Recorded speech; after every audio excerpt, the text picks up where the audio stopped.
just had the realization in the car that I'm actually going to go into debt if I continue being a teacher. Like, genuinely. I cannot buy a house because I don't make enough money. And I'm super broke. I don't have no money saved. And I work paycheck to paycheck to pay my rent. I'm all for innovation and marketing, but the idea of having cereal for dinner, is there the potential for that to land the wrong way? We don't think so. In fact, it's landing really well right now, Carl. Remember when $100 felt like real money? In 2025, it barely covers a grocery run. Prices keep climbing while wages stay stagnant, and you're no longer on speaking terms with your bank account. But hey, at least the billionaires are still able to buy super yachts while telling us to give up lattes to save money. Today, we are breaking down why surviving in this economy feels like a rigged game, and why we're not Dave Ramseying our way out of it. This first video is of a teacher who is barely making ends meet, and if anyone should be able to afford a comfortable life, it's our teachers. Hey Rats, I'm a teacher and I can barely afford to pay rent with my salary. My salary bi-weekly is basically my rent minus $500. Guess how much my car is? $400. Guess how much insurance is? $100. Oh yeah, that's right. You do the math. I'm left with owing money at the end of the month. That's not even with groceries. Holy shit. That's not even with groceries. I realize every single month I am transferring money out of savings into my checking, and I am not. Just had the realization in the car that I'm actually going to go into debt if I continue being a teacher. Like, genuinely. Wow. Oh, I'm like literally having a crisis right now. I'm gonna have a panic attack right now. I can't do this. I literally cannot do this. Knowing every single month that most of my money is literally like, I don't have money. Okay. I don't know how I'm gonna pay off my credit card this month. I don't know. All right, well, Rats, peace and blessings, and I hope you can afford your rent today, and groceries, and your car, and insurance, and life. Bye. So here you have a teacher who spent years of her life getting an education to teach children, to help them learn what I feel is like the most important job in our country, or maybe even in the world. And now she's realizing I'm not getting paid enough to even cover my bills. I can't continue teaching. What does that say about the system? When teachers, because you know it's not just her, are having to say, I need a different job because teaching kids, helping kids grow up and be educated is costing me more money. I'm having to dig into my savings. I'm having to put things on a credit card. They literally cannot afford to make ends meet. Horrible. Some of the comments say, not to mention gas, student loans, insurance, any subscriptions like BRB, I'm crying in the club. It's not funny, but it is. Somebody else said this isn't just teachers, this is all of us. The fact that so many teachers have to buy their own classroom supplies. What? Why are we robbing our teachers of their own hard-earned money just so that they can teach our kids? That one always blew my mind. It's just, horrible. Somebody else said $400 car payment. Yikes. Are you going to find a car payment lower than $400? Because that to me seems pretty average. At least today, I've seen a lot higher. Someone else said, I feel this. I'm a nurse with 2 jobs. You are not alone, girl. Another one, nurses. Nurses have it so tough, just as tough as teachers. I don't know who has it worse, nurses or teachers, but they both do jobs that are probably the most important, and they are treated horribly by the system. This next video is about a woman who said she had to resort to stealing chicken just to survive. But I'm gonna be so real for a minute, and I don't even care who hates me for this. I've had to even start traveling to stores outside of the immediate area that I live in because I was trying to get a discount at certain stores so I would not scan certain things, and it was always like food items and things that like they would have ended up throwing away anyway, like for example pre-made grilled chicken breasts that they would have ended up throwing away, but I could take home and like prepare a couple meals with it, or fruit, or just stupid shit like that I've seen at food pantries that I know these places just end up throwing out because these places waste so much food and they don't that's a whole nother story. But it's so hard to just have faith and just people say just God has a plan, God will make a way. But I'm lucky I didn't get arrested. They fined me with like a $500 fine and I'm banned from all stores of that chain for like 5 years. And it wasn't even anything selfish. Like, I was literally trying to... I'm not gonna make excuses. There's no excuse for that. It was wrong. I know, I understand. But how are y'all affording to live right now? So I'm not going to condone stealing, but what does it say when you have a mother who can't even afford to feed her kids, somebody who's working overtime? Not that I think that if somebody's not working, they shouldn't be able to afford to feed their kids. Of course they should be. To have to go to these lengths just to get your kids some protein, the fact that we waste so much food in the United States, it's a tragedy in and of itself, honestly. And I hate that that food can't be donated to people who really need it, because the US is so litigious that everyone's worried about a lawsuit, and God forbid, one of the things they donate could make somebody sick and then the corporation gets sued. Also, I feel like there are ways around that, right? Like, why can't the people who come and get the food sign a disclaimer saying that they can't hold the corporation liable should they get sick from the donated food? There's just so much food waste. And here you have people like this working overtime who can't even afford basic meals for their children. But you do have CEOs telling you if you can't afford to buy nice meals for your families, just eat cereal. I saw that on a news clip recently. Just have cereal for dinner. Feed your kids cereal for dinner. The cereal category has always been quite affordable, and it tends to be a great destination when consumers are under pressure. So some of the things that we're doing is first messaging. We got to reach the consumer where they are. So we're advertising about cereal for dinner. If you think about the cost of cereal for a family versus what they might otherwise do, that's going to be much more affordable. The other places that we like to go is we talk about making sure we have the right pack at the right price in the right place. So having a different size pack that'll have a different price point, that'll take some pressure off the consumer while they're shopping.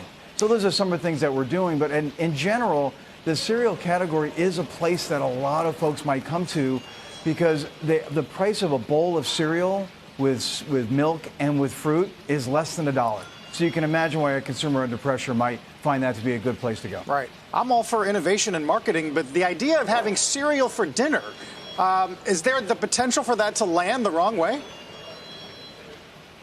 We don't think so. In fact, it's landing really well right now, Carl. As if the billionaires are feeding their children cereal for dinner. They're probably not even feeding their kids cereal for breakfast. They probably have like an in-home chef who stays there Monday through Friday and cooks them like elaborate meals every single morning and all day long. I'm not kidding. The rich do not live like us. They live in a different reality. It's infuriating is what it is. So then you have one of the comments that says, let's put our trust in Jesus. And I'm not saying don't put your trust in some deity of choice, whoever you choose to worship. But what I am saying is I'm sure the system would love to tell you, hey, just have faith, it'll all work out. That's what they've been telling us forever. And guess what? It's not working out because the system isn't being held responsible. The people in power are not being held accountable. And so this continues to get worse and worse and worse. Meanwhile, they give you empty platitudes like, just have faith, it'll all work out, just stay positive. That's one I never want to hear again. It's just stay positive. It's BS. This next one is one I'm sure that most people can relate to because it's about wages not keeping up with inflation. I'm not trying to come across ungrateful or unhappy or cynical or anything like that, but I have a question. What in the heck has happened to cost of living increases? Like, for real. Everything is going up. Everything around us. It's just no matter what, between eggs, gasoline, all these things. And we get a cost of living that's 1%. What are we supposed to do with that? Like, what am I going to do with 1%? Our insurance alone is going up 10% this year, and we're getting 1%? Now, doing the math, that's losing money. That's year after year. I'm not getting any more. I'm losing money. They're taking it away from me. I come from the time back in the early 2000s where a raise was a raise. You get 6, 7, 8, up to 10%. And it was normal. And then in 2007 or 2008, somewhere around there was a period where we got nothing for 3 years. And now we're getting 1% and we're supposed to cheer about it. I don't get that. What am I cheering for? Am I cheering for, hey, I lost money, the longer I work for you, the more money I lose? How does this keep happening? So this man brought up 2008, which is the perfect segue right into about how corporations will use any type of catastrophe to their advantage. So in 2008, banks got greedy, and they were giving people risky mortgages that they couldn't afford. And the outcome was that banks got a bailout while everyday Americans lost their homes, lost their jobs, their financial savings. Talk about a catastrophe. And so that's what these corporations do. Like, say with the pandemic, they find something that they can say, oh, we can't give raises to you now because X, Y, and Z is going on, which people are like, okay, I get it. Like, I can see the catastrophe before me. I understand you're taking a step back. Maybe we only get a 1% raise this year or something instead of 10% like normal. But then once these companies rebound and they're doing fine, their profits are up, their shareholders are happy, do you think that those raises come back to what they were before? No, of course not. Once they figure out a way to take advantage of the system and of everyday Americans, they keep at it. Some of these comments say, more and more, I'm convinced I'll be retiring in a tent. Somebody else said, we live in an oligarchy. Someone else said, my analogy is that the people at the top have finally realized there's no more oranges here, so they're squeezing the last drops before they discard the peel altogether. The U.S. is collapsing. Somebody else said, exactly what unions are there for. If my insurance goes up 10%, the company covers that. In addition, we get a minimum of 2.7% in a raise in pay. If the cost of living goes up 5%, then we get that. Unions are incredibly important. Unfortunately, there's a lot of people who have fallen for propaganda and don't want to unionize. There's a reason that billionaires and rich CEOs constantly fight against unions. If you can get in a union, if you can organize with your coworkers, I mean, it's one of the best things you'll be able to do for your livelihood. So the average cost of rent in the United States right now is about $2,000. And for most living situations, they want you to make 3 times that, which is $6,000 a month, which would in turn be $72,000 a year salary. Most people in the United States make around $50,000, and that accounts to 33.9% of Americans making less than $50,000 a year. These last couple of years, corporations have made record profits, and Amazon in particular in 2019 made enough to where they could have gave each of their employees a $100,000 raise and still pocketed $1 billion. This is an ongoing issue in the United States that people cannot survive. We cannot afford groceries. We cannot afford rent. The rates of unaliving yourself are higher now than they were previous. The rates of homelessness are higher now than they were previous. This is an issue that's not being talked about enough, and people are struggling. We can barely make it. And if you can make it, there's a little small population. I'm blessed to be able to live comfortably, I guess. I could be better with 5 kids, but this is an issue.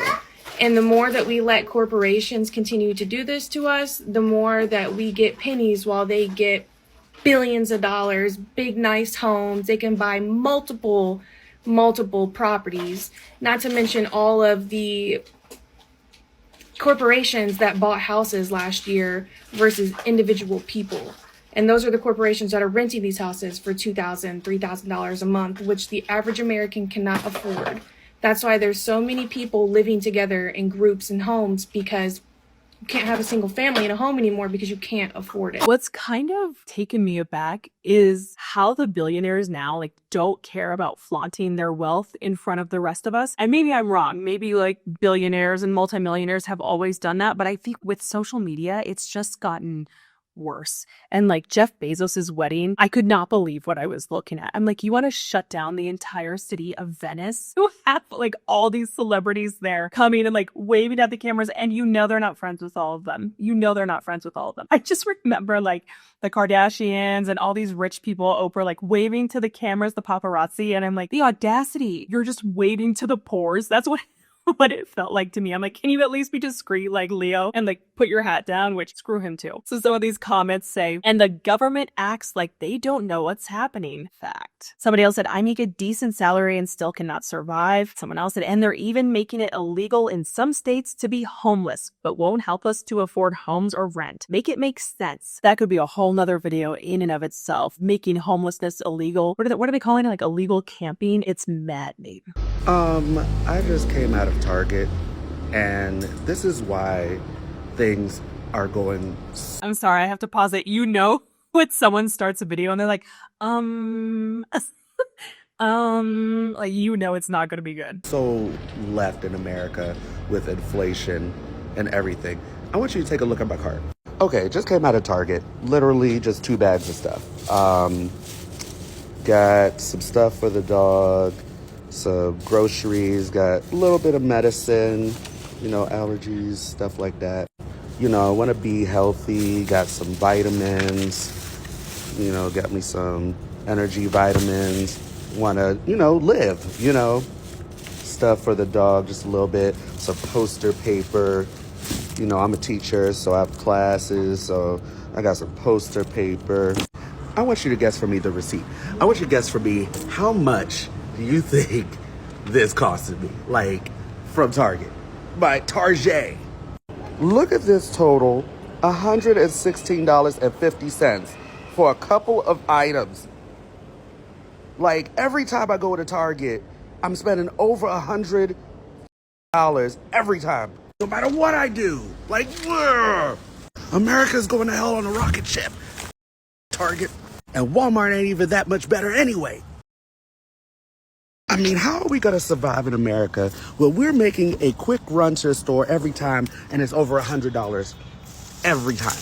Not some of the time, every time. Let's look at what this gentleman bought. By the way, did you hear him say, I bought some poster board because I'm a teacher? Hello, teachers should not have to be buying their own classroom supplies. I'm going to scream that from the rooftop as long as I live. So we see some juice. I think I see some chicken broth, a dog toy, poster board. He has some vitamins. He's got some beef jerky. Nothing crazy. And these are all pretty little things. It's nothing extravagant. And yet $116 is what I think the receipt said. Somebody tell me what you think below in the comments. I feel like circa 2005, this entire cart of groceries would have been like $30. I was going to say 25, honestly. I don't know. I feel like he could have got away with this in 2005 for like $25 or $30. The fact that it's $116 is crazy. But maybe I'm misremembering. I would love to know what you guys think about how much something like this would cost prior to 2008. So this next one, this girl is saying that people aren't able to make ends meet because they're spending too much. The comments were not having it. I'm literally broke. I don't have no money saved in my bank account.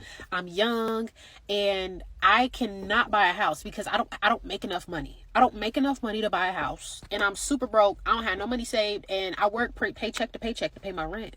This is what people are saying on the internet, okay? They're talking about how they don't have no money. Like it's so many young people who don't have no money.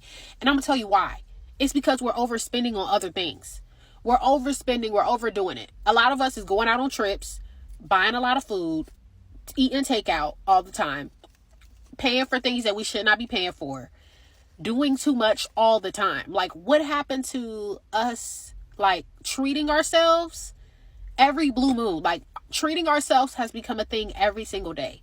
Every single day, young people are wanting to treat themselves with something.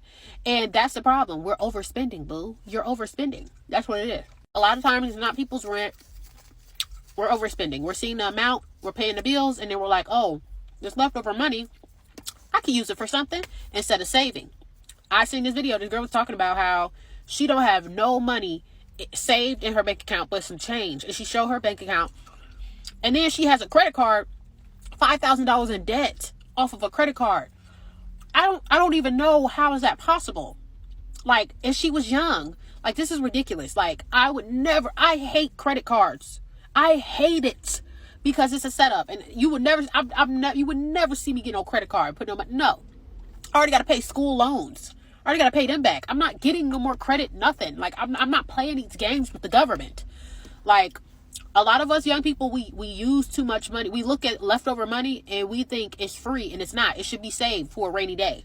It should be saved for emergencies. There is so much to unpack in this video. Where do we begin? First off, who is treating themselves every day? Who can afford to treat themselves every day? It would do this woman well to watch those videos from those two teachers who are like, oh my God, I can't make ends meet, or I'm having to buy my own school supplies and I'm having to get just a little bit of groceries and it's costing me this much money. And honestly, I hope for this woman's sake that she is never in the position where she has to open a credit card to make ends meet. So many people don't even understand that a lot of people who have a credit card, it's not because they're just treating themselves. Sure, some people are, absolutely. But a lot of people, especially Americans, are just using it to make ends meet. It's the norm, unfortunately. So her comments were not having it. One of them says, nah, When your check is $2K and rent is $19.50 and you don't get paid for 2 more weeks, that's the problem. Someone else said, this just isn't true. You cannot outsave inflation, high rent, high groceries, etc.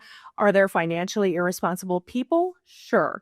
But people who are smart with their money are still struggling. The biggest thing that so many Americans are having to fight against, especially the younger generations, like millennials and younger, we've constantly been told, like, you guys just need to spend less. Stop buying avocado toast. Stop having lattes. Yeah, and you'll be able to save so much money. It's like, no, avocado toast and lattes are not keeping us poor. That is not at all what is happening. It's the system. Somebody else said, I'm not overspending. It's just the economy for real. Unless you're making a lot of money monthly, you have no wiggle room for extras, even if you are financially responsible. Someone else said, all of the people I know who are college educated, working career jobs, and are financially responsible are still having it hard. I know people who can't even enjoy because of student debt. That is the truth. So this next one, this person is asking people to tell him the most broke they've ever been. Some of these comments are too much. They're too much. One comment says, I told everyone I wanted to do a 21-day fast because I can't afford to eat. So broke, I got groceries as a birthday present one year. Oh, someone said I was a DoorDasher in between jobs and I canceled an order just to eat it. Oh, bless their heart. Someone else said, I used to go to hotels in the mornings to eat free breakfast. That's pretty smart. I'm not gonna lie. I'm not mad at them. Someone else said, I didn't eat so my kids could. I stole diapers and formula every day to feed my twins. I was denied WIC and food stamps, even though we were jobless. We'd shove ground beef in our diaper bag, knowing it was enough to feed our oldest, and the formula was enough for our twins. That was all that mattered. We didn't eat much in those days, but we did everything we had to make sure they had what they needed. Stealing diapers and formula. The fact that they were denied WIC and food stamps is maddening. And you know that if you've ever been through poverty or if you've ever really struggled financially and you've asked the government for help and they tell you,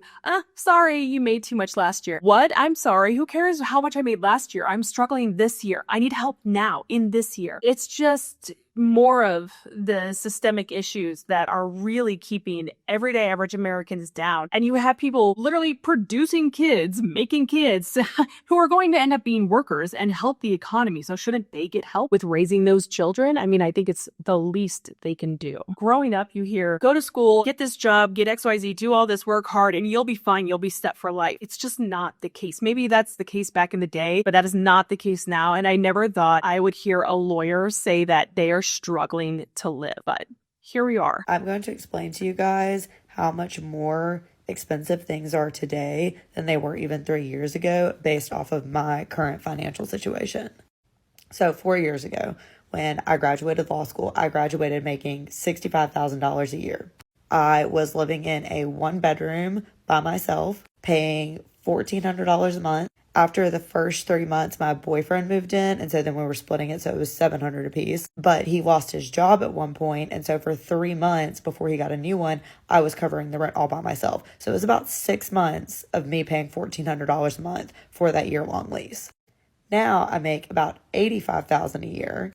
I have 2 roommates, and we split the rent 3 ways. And usually my rent is like $950, something around that. So I'm making technically $20,000 more a year. I'm paying roughly the same of what I was paying in rent.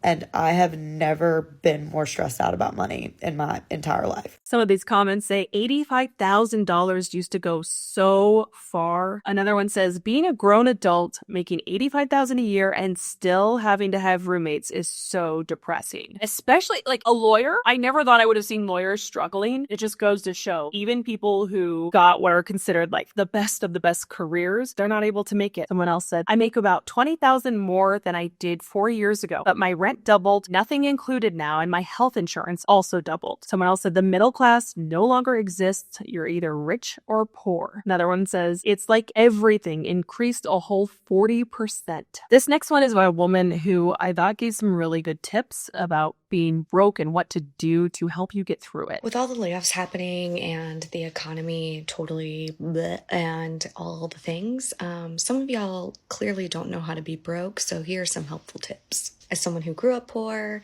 and knows how to be broke professionally, this is my advice. And some of you are going to watch this and be like, duh, and this isn't for you. This is for the people who grew up fine, I guess, I don't know, and really don't know how to make things work, okay? Tip number 1 is to freeze literally everything. Cut it in half and freeze it. Cut it in half and freeze it. This includes bread, this includes meats, this includes veggies, everything. Everything pretty much can be frozen with a few exceptions. Do not freeze dairy, please, and can be used. So before it gets bad, goes bad, even before, like when you come home from the grocery store, if you're going to the grocery store, cut it in half, put it in the freezer. Once you've eaten yourself out of fridge, house, and home, that's when you go to your freezer and you take that stuff out. Look at there, a whole new game plan. 2, befriend other broke people. I mean this in 2 ways. 1, stop hanging out with people who make you spend money because you don't got any. And 2, go and be friends or community members in community, I should say, with others, because it's going to make your life a whole lot easier. Join your buy nothing group and ask for things and elect yourself to get things. Join any mutual aid efforts. You should have been, by the way, if you had a job and are well off, you should have been doing this shit before, but it's okay. I'll forgive you. We'll move on. Barter. Do the things that you need to do in relationship with others so that they get something and you get something. If your friend is baking like loaves of bread and you are, I don't know, have some skill of some sort, like maybe you're a great copywriter, tell them you'll revise their resume in exchange for some bread. Literally, we are resorting to olden times bartering because that's the world we live in now. Sign up for every loyalty program ever, create a new email address for it so that you don't get them going into your regular email, and use those friggin' points and signups. You do not buy something unless you have a coupon, a point, something. More broke tips to come because there's a million. The tip about stop hanging out with people who make you spend money is so real. If you've ever been like on a debt-free journey or just saving money, it's weird how it makes other people uncomfortable when you don't spend money. I mean, I feel like other people have had to experience that. I've experienced that, and I've tried to tell like friends that I was with at the time, like, oh no, like, yeah, we can go to the mall. Like, I'll walk around, I'll window shop, okay? But like, I'm not buying anything, you know? And I was totally fine with that. But when we were shopping and like going from store to store and they were buying some things here and there, I could tell it was making them uncomfortable that I wasn't buying anything. I even once had a friend who like urged me to buy some jewelry because I was like, oh, this is really cute. And I was like, oh, no, I'm good. She's like, no, really, you should get it. I'm like, no, I'm good. It's weird how it makes people uncomfortable. So that's going to do it for today. I hope that you check out one of these videos on screen or both. YouTube thinks you'll like them. And thank you so much for watching. I hope to see you next time. Bye.